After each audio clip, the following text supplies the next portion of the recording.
Mga kapuso, huli sa Baliwag, Bulacan ang lalaking sangkot umano sa rentangay. Pero ang suspect, lumitaw na may tinatakasan din palang kaso ng rape at pagpatay sa 5 taong gulang na batang babae sa Bataan. Narito ang aking eksklusibong pagtutok. Na-trace sa Baliwag, Bulacan ng PNP Highway Patrol Group ang lalaking ito. Resto ka namin, ha? Ano pangalan mo? Pinaghahanap siya ng mga otoridad. Naresto ka namin sa sala ng kidnapping o pagnanakaw ng motorsiklo. Matapos umanong irentangay ang motorsiklong gamit niya nang siya'y maaresto. Yung ating pong motorsiklo po ay meron pong tracking GPS device. Nung nakita na po itong motorsiklo po nito, nagpositibo na ito rin po yung tao na nagrenta po ng kanyang pong motorsiklo. Pero nang i-verify ng HPG, hindi lang pala sa rentangay sabit ang suspect. Pinagkakanap din pala siya sa Bataan dahil sa isa pa umanong kaso. June 2025, idineklarang missing ang 5 taong gulang na batang babae na ito. At 4 na buwan ang lumipas nitong nakalipas na Nobyembre. Natagpo ang wala ng buhay sa isang masukal na bahagi ng Barangay Ibis sa bayan ng Bagak ang biktima. Umamin po yung suspect po na siya po talaga din yung pinaghahanap po ng Bagak Municipal Police Station. Dinala na po niya sa isang liblib po na area at doon na po niya sinagawa ito pong rape. Ito po ay kanya pong pinatay. Pagkatapos po nito, iniwan po ang bata po na ito. Patuloy namin sinusubok na makuha ng panig ang suspect na ngayon nakakulong na sa detention cell ng HPG sa Bulacan. Pero sa ipinadalang video sa amin ng pulisya, sinabi niyang nagsisisi siya sa nagawa sa biktima. Ba't mo nagawa yun? Emil Sumangil, nakatutok 24 oras. Lumakas ang halaga ng piso kontra dolyar kasunod ng anunsyong ceasefire sa pagitan ng Amerika at Iran. Sa unang pagkakataon itong nakalipas sa 2 linggo, bumalik na yan sa 59 peso level. Mararamdaman ba ni Juan ang epekto niyan? Nakatutok si JP Soriano. Kasunod ng pag-anunsyo ng 2 linggong ceasefire sa pagitan ng Amerika at Iran, ang halaga ng piso kontra dolyar lumakas. Mula sa 60.33 kahapon, nagsara ang palitan ngayong araw sa 59.43 kada dolyar. Ngayon lang muling bumalik sa 59 peso level ang palitan sa loob ng 2 linggo. Ang pagbawi ng piso kontra dolyar, good news sa pangkalahatan sa ekonomiya ng bansa. Dahil kalaunan mas mura ang mga inaangkat ng Pilipinas gaya ng langis, pagkain at mga hilaw na materyales. Dahil dito nababawasan ang pressure sa pagtaas ng presyo ng mga bilihin o inflation. Bukod dito, mas lumalakas ang purchasing power o yung kakayahan ng mga Pilipinong bumili ng imported goods. Kasi net importer tayo no? At ang ginagamit nating pang-import ay dolyar. Mamimili tayo ng dolyar, gamit natin ang piso. So kung mataas ang presyo o mataas ang palitan ng piso kontra dolyar, mataas din ang presyo ng mga ini-import natin dito. Pero pagka bumaba naman ang palitan ng piso kontra dolyar, makakabuti yan doon sa ating importation. Pero wag daw asahan na mararamdaman agad ang epekto ng pagbawi ng piso kontra dolyar sa presyo ng produktong petrolyo, pati na rin sa ilang bilihing nagtaas na. Ang problema natin, pagka pataas, mabilis. Pagka pababa, maraming mga dahilan, maraming argumento, katulad ng petrolyo, sinasabi nila, ang batayan yan is yung replacement cost, yung current price sa world market. Kahit na binili nila ng mas mababa nung isang buwan, walang $100 per barrel yon, ano? Ang tinitingnan nga natin para mga nasa 60 level ang bilihan ng oil kada bariles. Pero ngayon nasa more than 100 na. Kanina bumaba sa 100, hindi agad natin makikita ito sa merkado. Sasabihin nila, teka muna, kasi nabili namin yan mataas. Kung meron man daw apektado sa pagbawi ng piso ay ang mga may hawak ng dolyar o yung mga ipinapadala ng mga OFW sa mga kaanak nila sa Pilipinas. Hindi ito makakabuti doon sa may mga hawak na dolyar dahil mas mababa ang palit. So makikita agad nila na pagka nagpunta sila sa bangko, mas mababa ang makukuha nilang kapalit ng dolyar na pinapalit nila sa mga bangko. JP Soriano, nakatutok 24 oras. Happy midweek, chikahan mga kapuso. Gaya ng buwan, maraming Encantadix ang natulala sa ganda ni Batalumang Halia na ginagampanan ni Miss Universe Philippines 2025 at Hisa Manalo. Pero ang korona ng Sparkle Beauty Queen, malapit na pala niyang ipasa. Makichika kay Nelson Canlas. Less than 1 month to go, ipapasa na ni reigning Miss Universe Philippines 2025 at Hisa Manalo ang kanyang crown. Mixed emotions daw habang papalapit na ng papalapit ang coronation night. Ay, hindi pa. Ina-enjoy ko muna. Oo, may konting oras pa. Naka-display na siya sa cabinet ko. Every time papasok ako, nandun yung crown. Parang nagsisimula na ako maging senti. Nag-i-emote na ako. Parang pag nagdadrive ako pa uwi, ini-imagine ko, ang tagal ko pinagtrabahuhan to, ganito, ganyan. Pero ang masayang parte daw nito, isang pangarap na naman ang matutupad. Payo ni Kapuso Beauty Queen sa mga naghahangad to be the next queen. Make sure that you surround yourself with the right people. Kasi when you're there competing, it's very important that you keep your peace within yourself.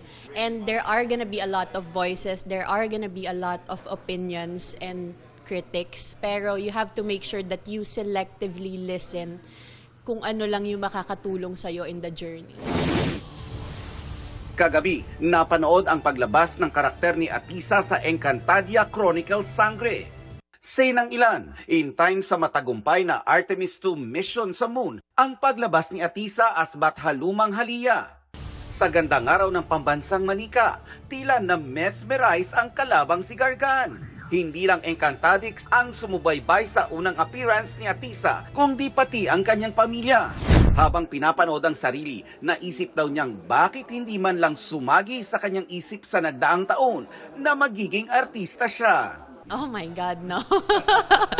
Nung pinanood nga namin ng mommy ko tsaka ng kapatid ko yung sarili ko sa TV kagabi, sabi ko, nakikita ko yung sarili ko sa mga video, sa phone, ganyan, na ako. Pero yung time na yon, nakita ko yung sarili ko na nagpo-portray ng ibang character. Iba yung excitement. May kaba, pero parang medyo kinilig din ako na, oh my God! Kasi dati, pinapanood ko lang yung Encantadia, tapos now, naging part na ako. Mamaya sa Encantadia Chronicles Sangre, mas makikilala pa natin kung sino si Bathalumang Halia at kung ano ang namagitan sa kanila ni Gargan. Yung kagabi, hindi ako masyadong kinabahan kasi pagkakita ko, mukhaan lang, okay, ano ko yan, nagawa ko na yan before. Pero yung mamayang gabi, magsasalita na ako, mag-a-action na ako. So, excited ako na kinakabahan kung paano tatanggapin ng tao at paano ko tatanggapin yung sarili ko. Nelson Canlas, updated sa Showbiz Happenings. Sinusuportahan ng Israel ang pansamantalang ceasefire sa pagitan ng Amerika at Iran, pero hindi raw nito sinasama ang Lebanon. Kaya ang Pilipinong naiipit sa gulo roon, hinihikayat na umuwi at sumama sa mga repatriation. Nakatutok si JP Soriano. Sa kuha kahapon ng OFW sa Lebanon na si Glenda, kita ang makapal na usok sa isang bahagi ng Beirut sa Lebanon. Ganito raw ang sitwasyon itong mga nakaraang araw. Hindi pa rin po sila tumitigil. Tapos po, everyday po yung drone sa taas, laging ikot ng ikot, hindi kami makatulog. Nagpapasabog pa rin po sila. Ganun pa rin po ang sitwasyon, hindi pa rin po matahimik. Isa si Glenda sa tinatayang 14,000 Pilipino sa Lebanon. Bagamat sinusuportahan ng bansang Israel ang 2 linggong ceasefire sa pagitan ng Amerika at Iran, sinabi ng tanggapan ng Israeli Prime Minister na hindi nito isinasama ang Lebanon. Nagsimula ang pag-atake ng Israel sa Lebanon nang paulanan sila ng rockets ng Hezbollah bilang pakikiisa sa Iran. May pangamba pa rin kami, nervyos, ganun, dahil siyempre hindi nga kasali dito. Lagi naman kaming nagpe-pray, sana naman po maano po yung magbago yung isip ng taga-Israel. Sana po makasama kami para maging matahimik na rin po dito. Lagi kaming puyat, hirap pa sa trabaho, puyat pa kami lagi dahil po sa mga naririnig namin Nag-iingat din po kami. Kaya nananatili pa rin ang Alert Level 3 ng gobyerno ng Pilipinas para sa Lebanon at hinihikayat pa rin ang tinatayang 14,000 mga Pilipino doon na umuwi na at sumama sa mga repatriation. Ayon sa Department of Migrant Workers, hindi bababa sa 8 chartered flights pa ang nakaschedule na sumundo sa mga Pilipinong apektado ng gulo sa iba't ibang bahagi ng Middle East. Pero bilyon-bilyong piso ang kailangan kung iuuwi ang lahat ng tinatayang 400,000 OFWs na direktang apektado ng gulo. So all told, it's around 7.3 billion, Mr. Chair, 5 billion for financial assistance, 1 billion for the chartering and other commercial flights, and the rest would be costing with respect to food and transport and medical assistance. Paalala ni DMW Secretary Hans Kakdak sa mga Pilipino sa Middle East, makinig at sundin ang mga alituntunin ng mga host countries dahil sila ang may kontrol sa kani-kanilang teritoryo.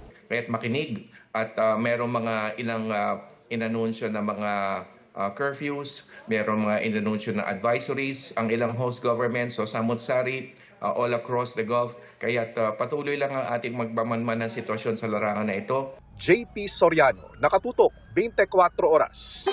Mga kapuso, sa gitna ng tag-init, isang bagyo ang nabuo at minomonitor ngayon sa labas ng Philippine Area of Responsibility.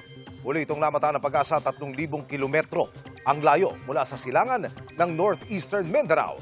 West-northwest ang pagkilos nito sa bilis na 15 kilometers per hour. Posible pa itong lumakas sa mga susunod na araw. May tsansang pumasok yan sa PAR sa susunod na linggo at kung matuloy ay tatawaging bagyong Kaloy. Ayon sa Pag-asa, sa ngayon ay nakikita itong magre-recurve o lilihis ng direksyon at hindi inaasahang magla-landfall. Posible pang magkaroon ng pagbabago kaya tutok lamang sa updates. Ang ridge o yung extension ng high pressure area pa rin ang nakaka-apekto sa northern at central Luzon kaya maaliwalas pa rin ang panahon. Magiging maalinsangan din sa malaking bahagi ng bansa dahil sa easterlies na posible ring magdulot ng mga pag-ulan. Sa Katarman, Northern Samar, naramdaman ng pinakamataas na heat index ngayong araw na umabot sa 44 degrees Celsius. Bukas, maaaring sumipa sa 42 degrees Celsius ang heat index sa Dumangas, Iloilo at Cotabato City. Base naman sa datos sa Metro Weather, may tsansa ng kalat-kalat na ulan bukas sa Leyte provinces, Bohol, Zamboanga Peninsula, Bukidnon at Soc-Sargen. Magiging maalinsangan at mababa ang tsansa ng ulan sa iba pang bahagi ng bansa, kasama ang Metro Manila. Dobleng hamon ang kinakaharap ngayon ng mga mangingisda sa Cardona sa Rizal.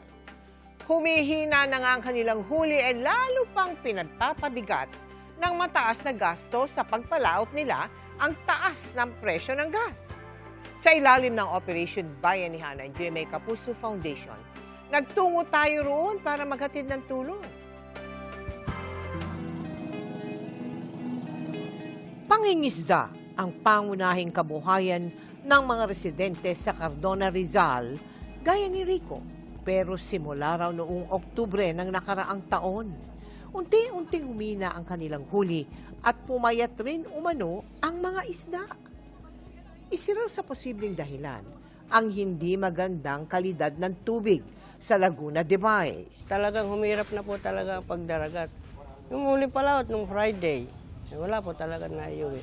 Pang-ulam lang naghati-hati pa po kami. Isa pa raw sa iniinda ng mga mangingisda ang walang prenong pagtaas ng presyo ng gasolina, kaya hindi na sila laging pumapalaot.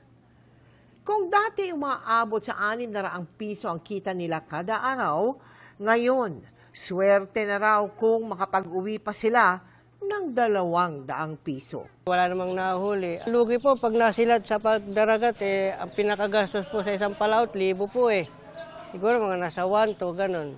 Makakahuli minsan nasa 1,000 lang ang halaga. 3 pa yung maghahati-hati nun. Minsan wala na po na iuwi sa pamilya. Dahil sa mga problema ang kinakaharap ng mga mangingisda sa Cardona, nagtungo roon ang GMA Kapuso Foundation para sa ating Operation Bayanihan para maghatid ng tulong. 1,600 individual ang nabigyan natin ng food packs. Pakalaking tulong po yun sa amin. Maraming salamat po sa GMA. Salamat, Kapuso!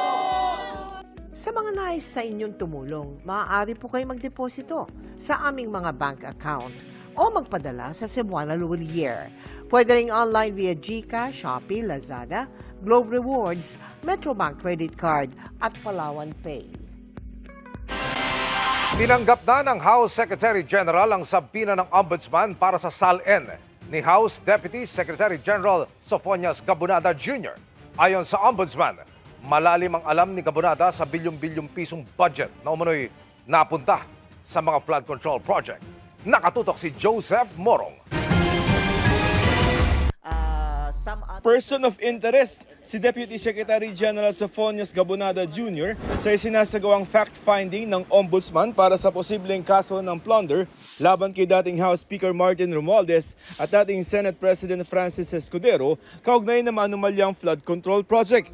Ayon sa Ombudsman, malalim daw ang alam ni Gabunada tungkol sa budget na bilyong-bilyong piso ang umano'y napunta sa mga flood control project.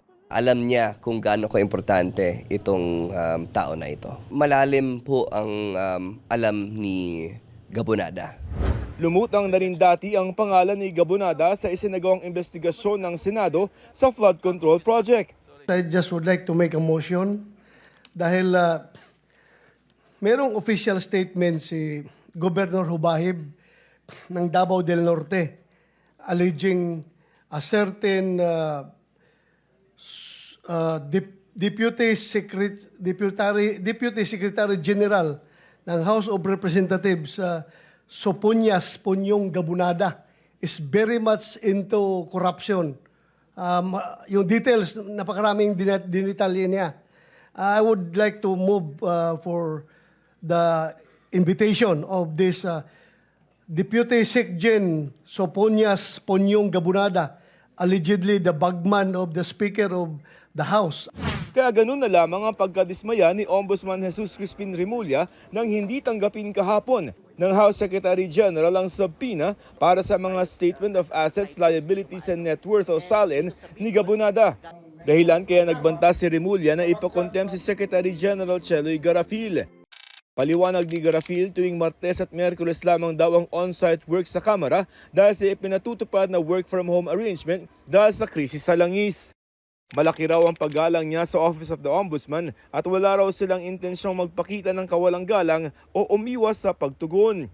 Ngayong araw, tinanggap na ng House Secretary General ang subpoena ng Ombudsman. Sa subpoena ng Ombudsman sa Secretary General, hinihingi ni Remulla ang certified true copies ng lahat ng SALN ni Gabunada na magsimula siya sa Kamara hanggang sa kasalukuyan para malaman kung may kaduda-dudang yaman ito. Ayon sa Ombudsman, may ilan pang personalidad silang iniimbestigahan na may kaugnayan sa pagbuo ng budget na posibleng pinanggalingan ng mga pondo para sa mga maanumalyang flood control project. Marami talagang nakakaalam doon sa mga nangyayari. It just so happens na itong si Mr. Gabunada ay isa doon sa mga central figures. Kung willing ho siya na lumabas at mag-cooperate sa amin, so much the better. And I think it would bode well for him as well. Sagot naman ng Malacanang sa posibleng pagsasampa ng reklamo laban sa pinsan ng Pangulo na si Romualdez, ang Pangulo raw ang nanguna sa pagpapaimbestiga sa mga maanumalyang flood control project at nais niyang managot ang dapat managot. Joseph Morong, Nakatutok 24 Oras.